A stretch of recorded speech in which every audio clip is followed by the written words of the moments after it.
بلکہ ایک ایک پہ لے آتے ہیں تاکہ آبادی ذرا سے بھی نہ بڑھے. پھر تھوڑے دنوں میں ہم 2 پہ لے آئیں گے, پھر ہم 3 پہ لے آئیں گے. جب کم ہونے لگے گی تو ایک تمیز سے چلیں گے. یہ کیا مسلمانوں کی طرح کہ برساتی مینڈکوں کی طرح بچے پیدا ہو رہے ہیں ان کے, وہ ہمیں یہ کہتے تھے خرگوش کی طرح بچے ہو رہے ہیں, کوئی پلاننگ نہیں ہے اور کوئی اس کے لیے وہ غربت سے مرے جا رہے ہیں, پیٹرول مہنگا ہو رہا ہے اور پھر بے فارم میں ایک نیا بچہ آ گیا. جی بے فارم کے فارم نہیں ہے ان لوگوں کے پاس, اتنا غریب ملک, کاغذ باہر سے ادھار لے رہی ہے, وہ بچے ہی ڈالے جا رہے ہیں اس میں. ایک جاہل قوم, وہ ہمارے بارے میں یہ کہتے ہیں.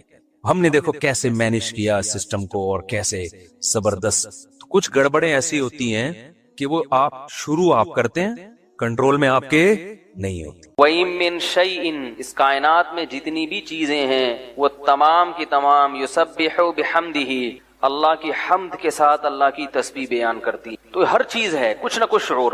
احد پہاڑ مدینہ میں ہے نا, احد.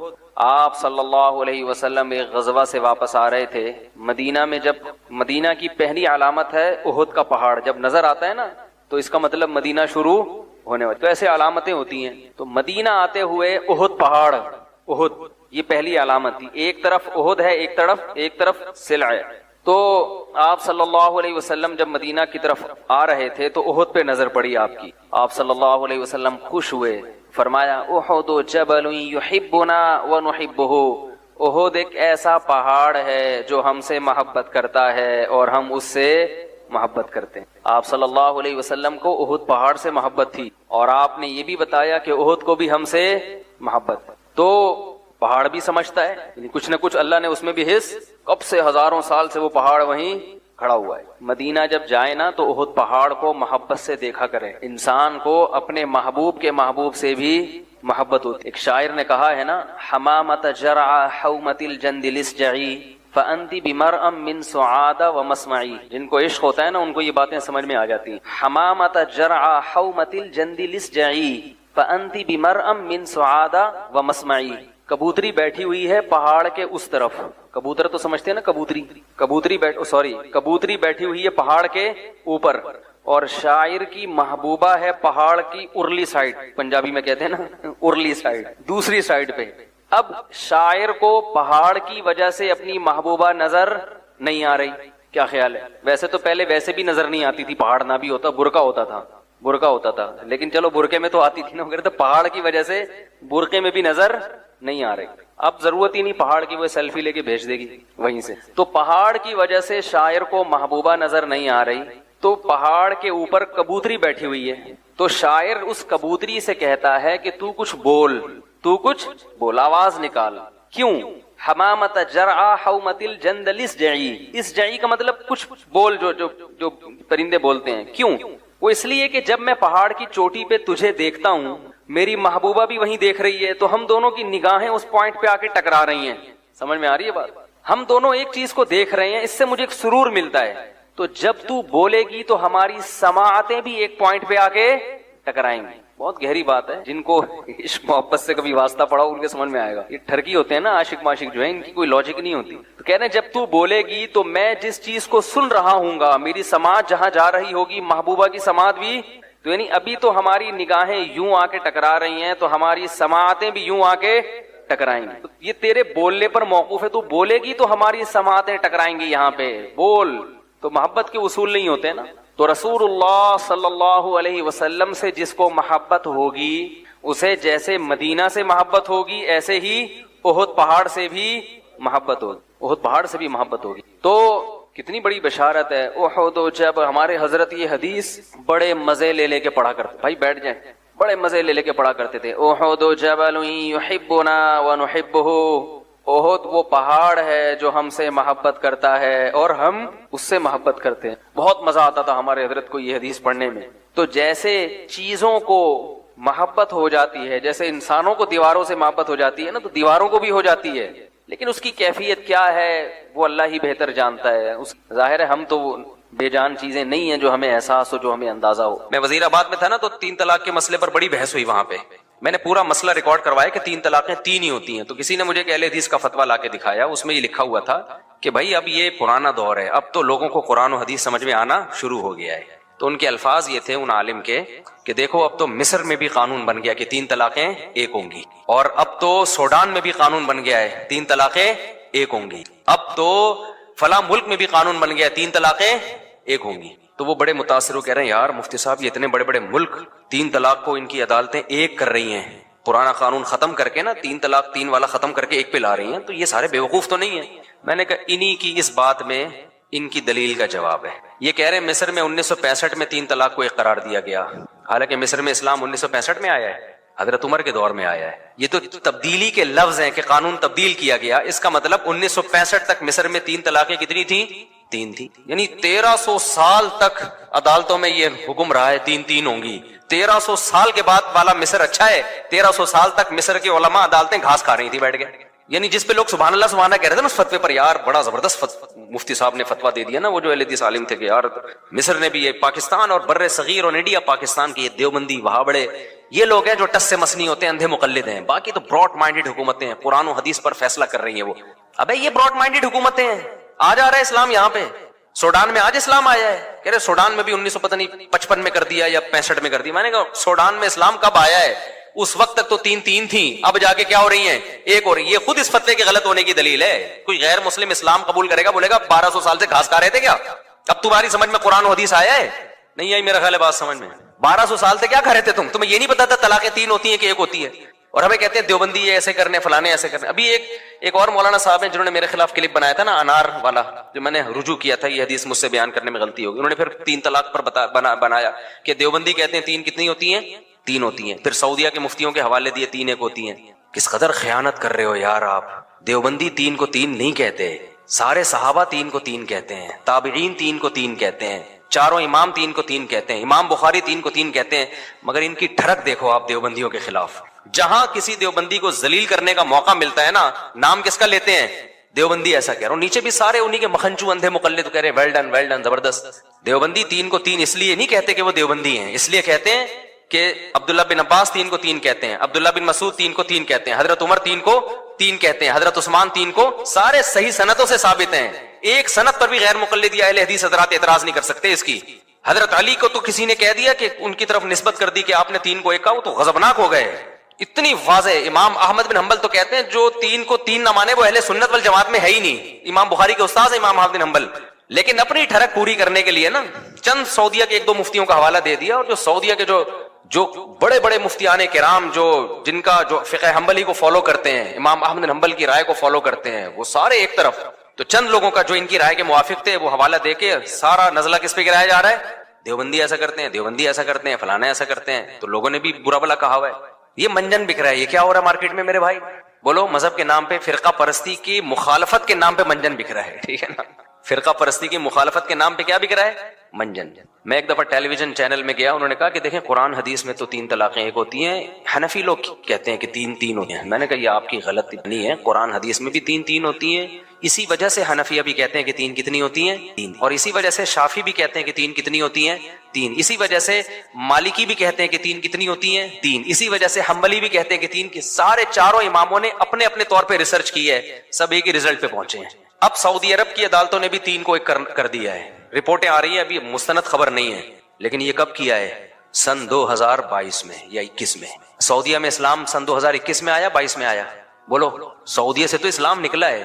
سعودیہ کی کورٹ میں سن 2022 تک, یعنی 1444 ہجری چل رہی ہے نا, 45 سوری, تو 1445 سال تقریباً ہجرت کے بعد جب طلاق کے حکام نازل ہوئے, وہ 2-4 سال نکال لیں آپ, اس سے لے کر اب تک 3 کتنی تھیں؟ 3 تھی. اب جا کے سعودی کورٹ نے کچھ چینجنگ کر کے 3 کو 1 کر دیا. کون سے سعودیہ کو مانو گے؟ 15ویں صدی والے سعودیہ کو, یا جو 1400 سال سے سعودیہ میں اسلام آیا وہ والے مانو گے؟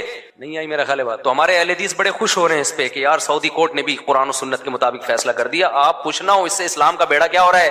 غرق ہو رہا ہے. جب غیر مسلم ہسٹری پڑھے گا نا, وہ کہے گا اتنا بیوی کے حلال حرام کا مسئلہ ہلکا مسئلہ نہیں ہے. ان کے ہاں تو 1400 سال جو پوری دنیا میں خلافت عثمانیہ, بنو عباس کی خلافت, بنو امیہ کی خلافت اور مغل بادشاہوں کی حکومت, جتنی بھی امپائرز رہی ہیں دنیا میں مسلمانوں کی, سعودیہ کی حکومت سعودیہ, یو اے ای کی حکومت, ساری عدالتوں میں 1200-1300 سال تو یہ کورٹ سے فتویٰ جاری ہوا ہے, کورٹ سے فیصلہ کہ ایک مجلس میں کسی نے 3 دفعہ طلاق کا ورڈ دہرایا تو بیوی ہمیشہ کے لیے کیا ہو گئی؟ حرام. اور اب 15ویں صدی میں جا کے یہ دوبارہ سے اجتہاد کر رہے ہیں. تو یہ تحریف عیسائیوں نے کی ہے, یہودیوں نے کی ہے. بھائی مسلمان علماء اسکالرز اس تحریف کو کسی قیمت پہ برداشت نہیں کریں گے. یہ تو وہ تحریف ہے جو یہود و نصارہ نے اپنی عقل استعمال کر کے کی ہیں اپنے مذہب میں. وہ بھی یہی کہتے تھے. 3 طلاق کو ایک کہنے والے کیوں کہتے ہیں؟ کہتے ہیں 3 طلاق کے بعد عورت کا گھر اجڑتا ہے, ایکچولی وہ حلالے کی طرف جاتی ہے, ایکچولی یہ ہوتا ہے, ہم یہ برداشت نہیں کر سکتے. بھائی آپ کی رائے پر شریعت کا مدار نہیں ہے. ایسے تو ایکچولی کر کے نا یہود و نصارہ نے بھی بڑا بیڑا غرق کیا دین کا. یہود و نصارہ نے تو تحریفیں کی, طلاق کا دروازہ ہی بند کر دیا. انہوں نے کہا ایکچولی جب طلاق ہوتی ہے گھر اجڑتا ہے, لہٰذا طلاق پہ پابندی لگاؤ. انہوں نے تو پھر 4 شادیوں سے بھی زیادہ ان کے مذہب میں اجازت تھی. انہوں نے کہا ایکچولی جب ایک بیوی کے بعد دوسری آتی ہے, پہلی کو تکلیف ہوتی ہے, پادریوں نے 2 شادیوں پر کیا کر دی, پابندی لگا دی. یہ تو اسلام کا حسن ہے کہ یہ تحریف علماء ہونے نہیں دیتے. سمجھتے ہو کہ نہیں سمجھتے ہو؟ علماء یہ تحریف نہیں ہونے دیتے. وہ آواز اٹھاتے بولتے ہیں ہم نہیں مانیں گے اس تحریف کو. بھائی قرآن آج تھوڑی آیا, صدیوں سے جو آ رہا ہے, اور اسی وجہ سے ہم چاروں اماموں کی اتباع کا حکم دیتے ہیں تاکہ آپ ٹریک سے ہٹے نہیں. قرآن و سنت کے نام پہ آپ کو کوئی بھی منجن بیچ کے نا ٹریک سے ہٹا دے گا. اس وجہ سے ہم اس کی پابندی کا حکم دیتے ہیں کہ اس کو پکڑ کے رکھو.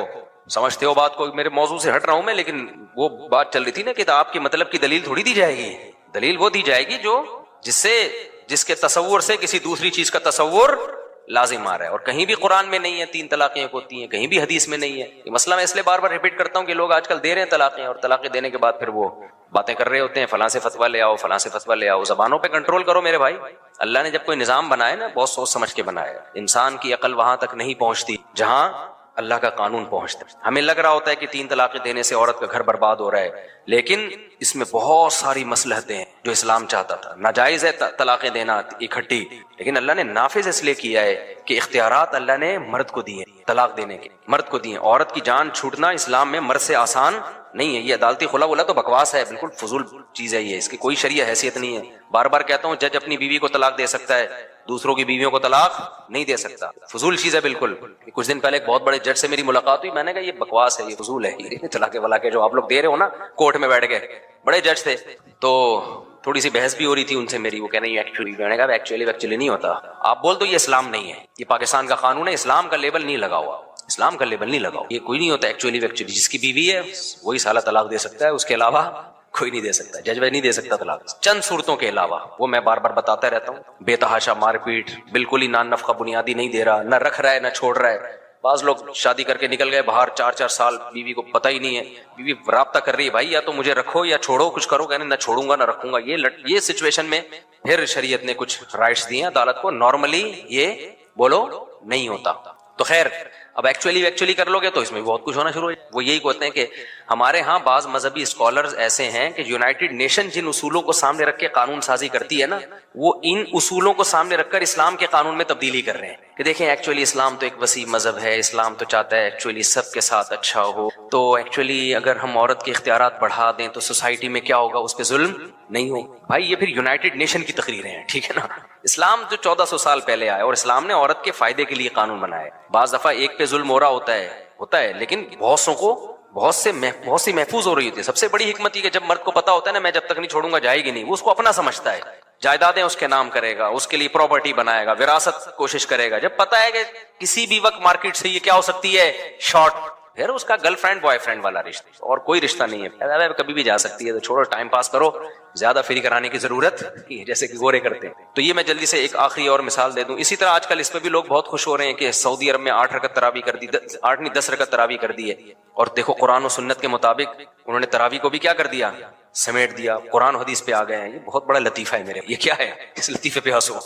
سیدنا عمر بن خطاب نے جو تراویح شروع کی تھی نا, اس وقت سے لے کے آج تک خود سعودیہ کے علماء کی کتابیں ہیں جو میں آپ کو تحریر دکھا سکتا ہوں. وہ کہتے ہیں ایسا ایک دفعہ نہیں ہوا کہ مسجد حرام اور مسجد نبی میں 20 رکعت سے کم ہوئی. سمجھ میں آ رہی ہے بات کہ نہیں آ رہی؟ ایک 1400 سال کوئی کم, بڑی بڑی حکومتیں چینج ہوئی ہیں. بنو امیہ کی خلافت آئی, پھر بنو عباس کی خلافت آئی, پھر خلافت عثمانیہ آئی, پھر حکومت سعودیہ آئی, وہاں بھی چینج نہیں ہوا.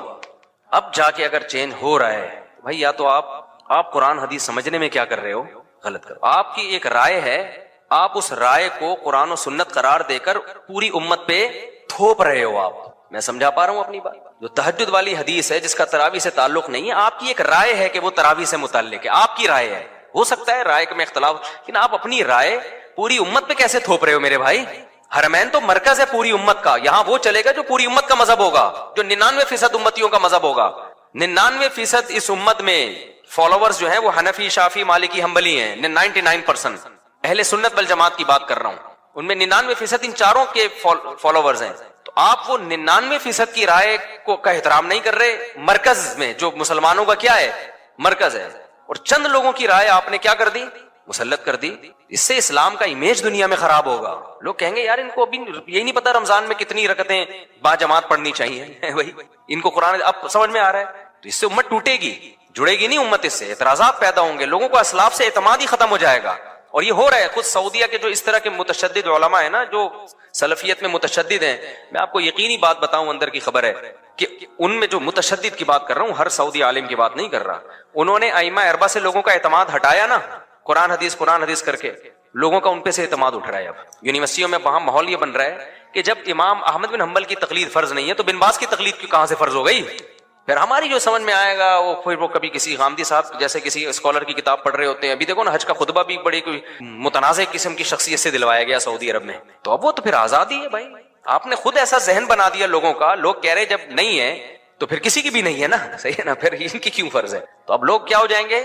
آزاد. اور کل ایسا بھی ہوگا کہ ہو سکتا ہے تراویح ہی غائب ہو جائے مارکیٹ سے، کیونکہ یہ تراویح ہے ہی نہیں. جو حامدی صاحب کی رائے ہے نا، وہ کہتے ہیں یہ تراویح کیا ہے، اس طرح سے کوئی نماز ہی نہیں. تو نتیجہ ہو سکتا ہے کہ سعودی عرب میں ہم رمضان میں جائیں اور تراویح کی نماز ہی ہمیں نہ ملے وہاں پہ. یہ بھی پاسبل ہے. کہتے ہیں کہاں سے؟ ابھی یہ رائے ابھی تک چلی نہیں ہے، لیکن چل جائے گی مارکیٹ میں. چلنے میں جب آپ ایک دفعہ ہٹ گئے تو پھر میدان کیا ہے؟ بولو، کھلا میدان. خیر، کون سے پرانے دکھڑے لے کے ہم بیٹھ گئے. تو مسئلہ کیا ہے؟ مسئلہ یہی ہے، اس سے بہت سارے مسئلے حل ہوتے ہیں. سمجھ رہے ہو؟ یہ جو باطل فرقے ہم سے مطالبے کرتے رہتے ہیں، میں بار بار ایک مسئلے کو چھیڑتا ہوں، اسی مناسبت سے آج چھیڑ لوں گا. اکثر ایک سوال پوچھا تھا، تو قضاء عمری کی کیا دلیل ہے اسلام میں؟ اتنی ساری نمازیں قضا ہو جائیں، 10 سال کی نمازیں قضا ہو جائیں تو نمازیں ساری پڑھنا ضروری ہیں، کوئی حدیث لے کر آؤ. اکثر مطالبہ کر رہے ہوتے ہیں نا آج کل کے اسکالر. آپ نماز کے بعد مل لیں بھائی. تو مسئلہ کیا ہے؟ مسئلہ یہی ہے، اس سے بہت سارے مسئلے حل ہوتے ہیں. سمجھ رہے ہو؟ یہ جو باطل فرقے ہم سے مطالبے کرتے رہتے ہیں، میں بار بار ایک مسئلے کو چھیڑتا ہوں، اسی مناسبت سے آج چھیڑ لوں گا. اکثر ایک سوال پوچھا تھا، تو قضاء عمری کی کیا دلیل ہے اسلام میں؟ اتنی ساری نمازیں قضا ہو جائیں، 10 سال کی نمازیں قضا ہو جائیں تو نمازیں ساری پڑھنا ضروری ہیں، کوئی حدیث لے کر آؤ. اکثر مطالبہ کر رہے ہوتے ہیں نا آج کل کے اسکالر کہ کیا دلیل ہے بھائی 10 سال. بھائی ہمارے ذمے دلیل پیش کرنا ہے. آپ نے ہم سے کہا نا کہ حدیث لے کر آؤ. ہر مسئلے پر حدیث نہیں ہوتی ہے. حدیث میں اصول ضابطہ بیان کر دیا، البینۃ علی المدعی والیمین علی من انکر. جو دعویٰ کرے گا دلیل اس کے ذمے ہے، یہ حدیث میں آ گیا. تو ہم یہ تو ثابت کر دیں گے عقل سے کہ مدعی آپ ہو، دعویٰ کرنے والے ہم نہیں ہیں. مدعی آپ کیسے ہو؟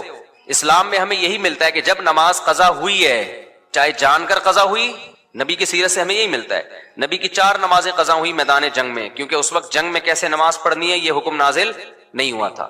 4 نمازیں قضا ہوئی ہیں تو نبی نے پہلے ان کی قضا پڑھی ہے، پھر استغفار. تو آپ کی نماز جان کر قضا ہو، بھولے سے قضا ہو، 4 ہوں یا 4000 ہوں، اس فرق پر آپ کے پاس کوئی دلیل نہیں ہے. اب دلیل آپ کے ذمے ہے کہ اگر 4 نمازیں قضا ہوں تو پڑھی جائیں گی، 4000 قضا ہوں تو نہیں پڑھی جائیں گی. اس کی کیا دلیل ہے آپ کے پاس؟ اس پر کیا حدیث ہے آپ کے پاس؟ یہ تو آپ نے جرم کیا نا، 10 سال نمازیں چھوڑی ہیں تو فوراً آیت پیش کر دیتے ہیں، ما جعل علیکم فی الدین من حرج. اللہ نے دین میں کوئی حرج نہیں رکھا.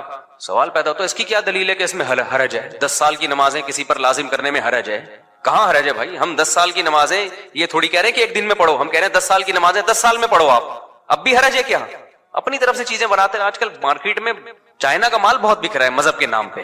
تو اجماعی مسئلہ ہے یہ کہ اگر نماز قضا ہو گئی، چاہے 10 سال ہو 20 سال ہو، آپ کو وہ توبہ کے ساتھ وہ قضاء عمری بھی کرنی پڑی. اجماعی مسئلہ ہے. جو اجماع کے خلاف جاتا ہے دلیل اس کے ذمے ہوتی ہے. اسی طرح عورتوں مردوں کی نماز کا فرق جو میں بتاتے رہتا ہوں، اجماعی مسائل ہیں یہ کہ عورتیں سمٹ کے نماز پڑھیں گی. اب جو اجماع کے خلاف جائے گا دلیل اس کے ذمے ہے کہ وہ پیش کرے، کہ عورت کے بارے میں الگ سے حدیث پیش کرے کہ نہیں عورت بھی مردوں کی طرح نماز پڑھے گی. جب تک حدیث نہیں ہے تو اجماع سے یہ بات ثابت ہے کہ کیسے پڑھے گی؟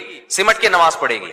تو اور بھی ایک میں نے بتایا تھا نا گاؤں میں جمعہ نہیں ہوتا، بتایا تھا نا مسئلہ. ایک اہل حدیث عالم ہے، انہوں نے میرے خلاف ایک کلپ ریکارڈ کروا دیا فوراً. میں نے اس پہ دلیل بھی دی تھی کہ گاؤں میں جمعہ نہیں ہوتا. کیوں؟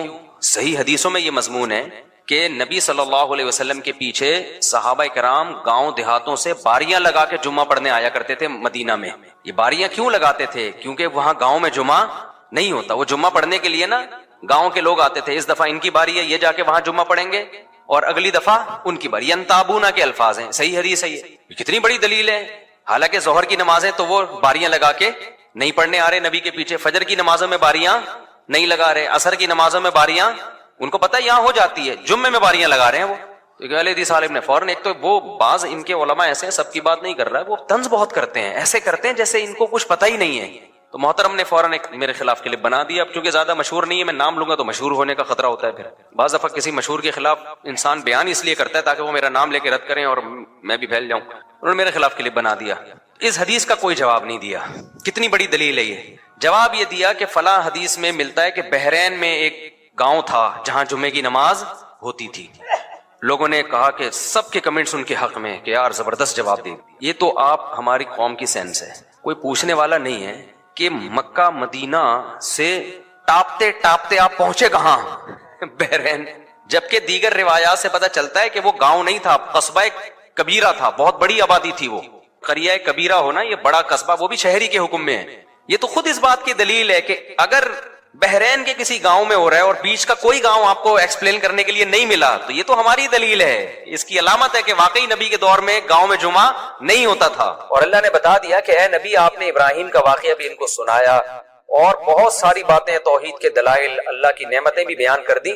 تو اب اے مخاطب, تو یہ نہ سمجھ کے اللہ یہ ساری نصیحتیں معاذ اللہ ہوائی کر رہا ہے, نتیجہ کچھ بھی نہیں نکلے گا.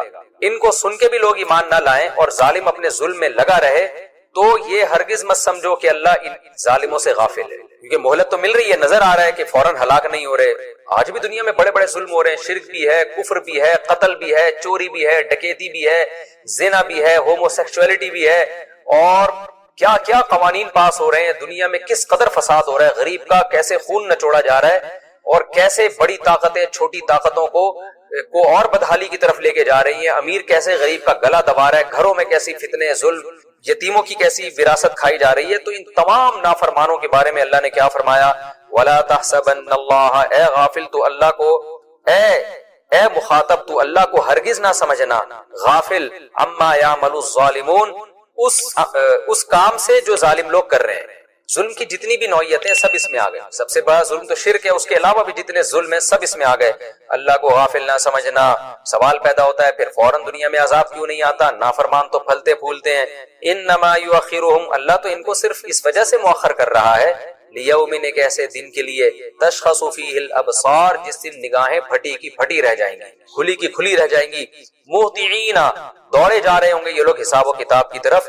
مقنعی رؤوسہم, اور خوف سے ان کے سر اٹھے ہوئے ہوں گے, حیرانگی سے نا سر اٹھے ہوئے دیکھ رہے ہوں گے کہ ہم کہاں جا رہے ہیں. لا یرتد الیہم طرفہم, اور خوف کا یہ عالم ہوگا کہ پلک جھپکنا بھی ان کے لیے مشکل ہوگا, ایسے مارے حیرت کی آنکھیں کھلی ہوئی ہوں گی. وافئدتہم ہوا, یہ تو ان کی ظاہری حالت ہے, اور دل کی حالت کیا ہوگی کہ وہ عقل سے اور شعور سے عاری ہو چکے ہوں گے, خوف کی وجہ سے خالی ہو چکے ہوں گے. اور اے نبی, وانذر الناس, آپ ڈرائیں لوگوں کو, یوم یاتیہم العذاب, اس دن سے جس دن عذاب آئے گا. فیقول الذین ظلموا, تو ظالم کیا کہے گا, ربنا, اے ہمارے رب, اخرنا الی اجل قریب, ہمیں تھوڑے دنوں کی تو مہلت دے دے. نجیب دعوتک, کیا ہم سائنسی ترقی کریں گے, یا ہم سائنس اور ٹیکنالوجی کے میدان میں جتنا آگے بڑھے ہوئے تھے اس سے بھی آگے بڑھ جائیں گے؟ نا نا نا نا نا نا نا. اللہ کہیں گے, یہ فوراً کیا کہیں گے, اب ان کی ایک ہی خواہش ہوگی, نجیب دعوتک, تیری دعوت پر لبیک کہیں گے. ہم دیکھیں گے قرآن میں کیا لکھا ہوا تھا, قرآن ہم سے کیا چاہتا تھا, اللہ کیا چاہتے تھے, اللہ کے رسول کیا چاہتے تھے. وَنَتَّبِعِ الرُّسُلَ, اور ہم پیغمبروں کو فالو کریں گے. ہم دنیا کے جو متجدد ہیں, پڑھے لکھے لوگ ہیں, جو ترقی کے نام پہ انسانیت کو اخلاقی لحاظ سے تباہ و برباد کرنے میں لگے ہوئے ہیں, ہم ان کے پیچھے نہیں بلکہ ہم پیغمبروں کو فالو کریں گے. تو اللہ جواب میں کیا کہیں گے, اولم تکونوا اقسمتم من قبل, آج تو بڑی تم باتیں کر رہے ہو, اللہ مہلت دے دے, پیغمبروں کے پیچھے چلیں گے ہم, کیا تم اس سے پہلے قسمیں نہیں اٹھایا کرتے تھے. ما لکم من زوال, تم تو ترقی یافتہ لوگ ہو, تمہیں تو زوال ہو ہی نہیں سکتا. یا آج کیسے تم نے مان لیا کہ تم زوال کا شکار ہو, لہذا ہم سے مہلتیں مانگ رہے ہو. وَسَكَنْتُمْ فِي مَسَاكِنِ الَّذِينَ ظَلَمُوا, اور ہم نے عقلی دلائل تو بہت رکھے تھے, ہم نے ایسی بستیوں کے نشانات بھی چھوڑے تھے جن کے پاس تم گزر کے دیکھتے خدا نے ان کو کیسا تباہ و برباد کیا ہے. وَسَكَنْتُمْ فِي مَسَاكِنِ الَّذِينَ ظَلَمُوا أَنفُسَهُمْ، اور تم ان بستیوں میں بھی رہے ہو، ان لوگوں کی بستیوں میں گزرے ہو، وہاں ٹھہرے ہو، قیام کیا تم نے جنہوں نے اپنی جانوں پر ظلم کیا تھا. وَتَبَيَّنَ لَكُمْ كَيْفَ فَعَلْنَا بِهِمْ، اور تمہارے سامنے واضح ہو گیا تھا ہم نے ان کے ساتھ کیسا سلوک کیا ہے. وَضَرَبْنَا لَكُمُ الْأَمْثَالَ، اور ہم نے قرآن میں تمہارے لیے ان کی مثالیں بھی بیان کی تھی. قوم نوح کے واقعے بیان کیے، قوم سمود کے واقعے بیان کیے، قوم عاد کے واقعے بیان کیے، قوم لوط کے واقعہ بیان کیا. اتنی ساری ہم نے واقعات کی مثالیں تمہارے سامنے بیان کی تھی، اس کے بعد بھی تمہیں عقل نہیں آئی، لیکن پھر بھی یہ اسلام کے خلاف تدبیروں میں لگے رہے. تو قرآن پیغمبر کو اور جس ہر زمانے میں جو بھی دین کی دعوت کا کام کر رہے ہیں ان سب کو تسلی دیتا ہے. وَقَدْ مَكَرُوا مَكْرَهُمْ، تحقیق انہوں نے اپنا مکر کر لیا ہے. وَعِنْدَ اللَّهِ مَكْرُهُمْ، لیکن تسلی رکھو اللہ کے علم ہے ان کا مکر، یہ کیا کچھ کر رہے ہیں اللہ کو معلوم ہے. وَإِنْ كَانَ مَكْرُهُمْ لِتَزُولَ مِنْهُ الْجِبَالُ، اور مکر بھی ان کا کمزور نہیں ہے، ایسا مکر ہے کہ اگر پہاڑوں پہ وہ چل جاتا تو پہاڑ اپنی جگہ سے ہل جاتے. یہ بلاغت ہے سمجھانے کے لیے کہ ایسے ایسے مکر انہوں نے کیے ہیں. لیکن فَلَا تَحْسَبَنَّ اللَّهَ، بس اے مخاطب تو پریشان مت ہو، تو دین کی دعوت میں اور دین پر چلنے میں لگا رہے، توحید پر قائم رہے. کیوں؟ بس تو ہرگز اللہ کو غافل، اللہ کو یہ نہ سمجھ مخلف وعدہ رسولہ، کہ اس نے اپنے پیغمبروں سے جو وعدے کیے ہیں جنت اور جہنم کے، اللہ ان وعدوں کی خلاف ورزی کرے گا؟ نہ نہ نہ نہ، اللہ ایسا نہیں کرے گا. کیوں؟ اللہ کی تو صفت ہے ان اللہ عزیز، وہ ہر چیز پر غالب بھی ہے، جو چاہے کر سکتا ہے. ذو انتقام، انتقام لینا بھی اس کی صفت ہے. تو اللہ جب ایسے وعدے کر رہا ہے جو اللہ ہی کی فطرت ہے تو ان وعدوں کی خلاف ورزی کیوں کرے گا وہ؟ یوم تبدل الارض غیر الارض، یہ وعدے اس دن پورے ہوں گے جس دن زمین کو تبدیل کر دیا جائے گا دوسری زمین سے. کیونکہ حدیث میں آتا ہے کہ جب سور پھونکا جائے گا نا تو یہ زمین آسمان سب برباد ہو جائیں گے، تباہ ہو جائے گا، پورا کائنات کا نظام تباہ ہو جائے گا. پھر دوسرے سور میں اس نظام کو اللہ دوبارہ بحال کریں گے. تو یہ زمین ٹوٹ کے جو نئی زمین بنے گی اس کو اللہ تعالیٰ اس زمین کو دوسری زمین سے تشبیہ دے رہے ہیں کہ اس زمین کو اللہ نئی زمین سے تبدیل کر دیں گے. تو وہ نئی کا مطلب ضروری نہیں کہ بالکل ہی مادہ ہی الگ ہوگا، ہو سکتا ہے یہی والی زمین ہو، لیکن چونکہ ٹوٹ کے تباہ ہو کے دوبارہ ریپیئرنگ ہوگی، اس کی دوبارہ بنے گی، تو اس لیے اس کو نئی زمین سے اللہ نے تعبیر کر دیا ہو. اور یہ بھی ممکن ہے کہ اللہ کوئی نئی زمین قائم کر دیں، اس کا علم اللہ کے پاس ہے. والسماوات، اسی طرح آسمان بھی تبدیل کیے جائیں گے. وبرسول اللہ الواحد القہار، اور یہ سارے کے سارے لوگ اس اللہ کے سامنے کھڑے ہو جائیں گے جو ہر چیز پر، جو اکیلا بھی ہے، ہر چیز پر غالب بھی ہے. وتر المجرمین، اور اے مخاطب تو اس دن مجرمین کو دیکھے گا، یومئذ، جس دن ایسا ہوگا یعنی میدان حشر قائم ہوگا، مقرنین فی الاصفاد، کہ یہ زنجیروں میں جکڑے ہوئے ہوں گے. سرابیلہم من قطران، آگ کے کرتے پہنے ہوئے ہوں گے انہوں نے. ظاہر آگ کا تو کرتا نہیں ہوتا، یعنی کرتا جیسے پورے جسم کو ڈھانپ لیتا ہے، ایسے آگ نے ان کے جسموں کو ڈھانپا ہوا ہوگا. وَتَغْشَى وُجُوهَهُمُ النَّارُ، اور آگ ان کے چہروں کو بھی ڈھانپے گی. لِيَجْزِيَ اللَّهُ كُلَّ نَفْسٍ مَا كَسَبَتْ، تاکہ جس نفس نے بھی جو برائی کی ہے نا اس کو اس کا بدلہ مل جائے. بس اللہ کو ایک، اللہ کی عادت ہے کہ چھوڑے گا نہیں اللہ تعالیٰ جو دنیا میں ظلم کر رہا ہے.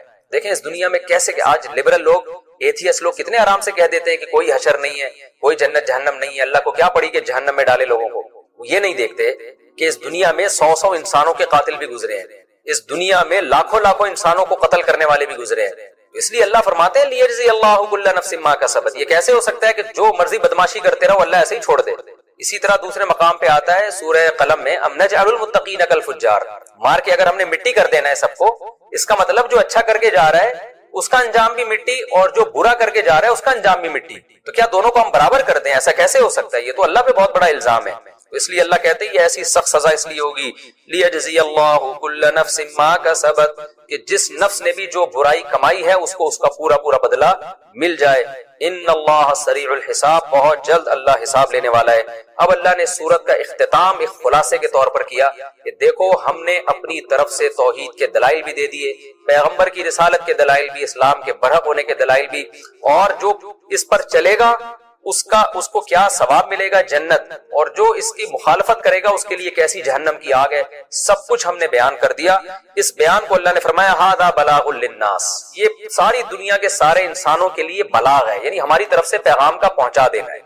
ہم نے حجت تمام کر دی. وَلِيُنذَرُوا بِهِ، تاکہ لوگوں کو اس بلاغت کے نتیجے میں علم بھی حاصل ہو، اور تاکہ ان کو اس کے ذریعے ڈرایا جائے.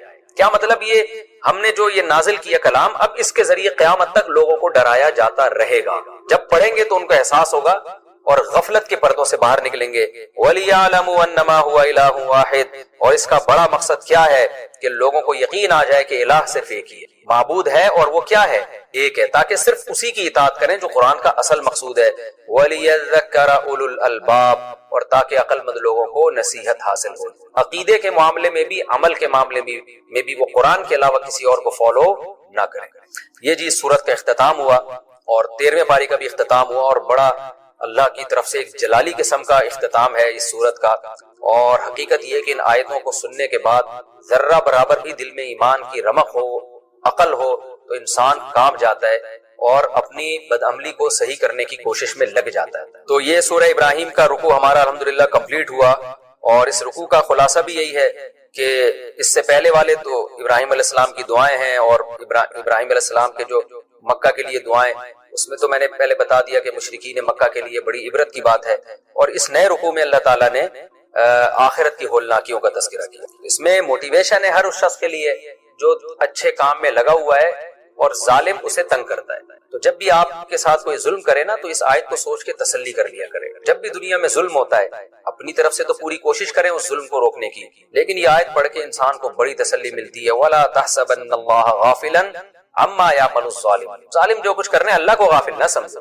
ہم غافل ہو سکتے ہیں، بلکہ عجیب بات یہ جس پہ ظلم ہوتا ہے نا، بعض دفعہ وہ خود بھول جاتا ہے کہ کس نے میرے پہ ظلم کیا تھا، لیکن اللہ کہہ رہے ہیں اللہ کو غافل مت سمجھو. ہمیں صحیح حدیث سے پتہ چلتا ہے کہ قرب قیامت میں جب مسلمان بہت قسمہ